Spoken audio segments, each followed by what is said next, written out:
વૃક્ષ હતું. એના ઉપર એક કાગડો અને ચક્કીભાઈ રહેતા હતા.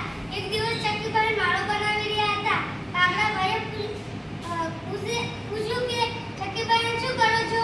ચક્કીભાઈને કીધું કે હું માળો બનાવું છું, પણ તમે પણ બનાવો. કાગડાભાઈએ કીધું માળો બનાવવામાં શું, એક સળિયા મૂકી, એક સળિયા મૂકી, બની ગયો ને માળો. એક દિવસ પહેલા વરસાદમાં જ કાગડાભાઈનો માળો પલળી ગયો હતો, પડી ગયો હતો. પહેલા વરસાદમાં જ માળો પડી ગયો હતો. ચક્કીભાઈને કાગડાભાઈના બચ્ચા ઉપર દયા આવી.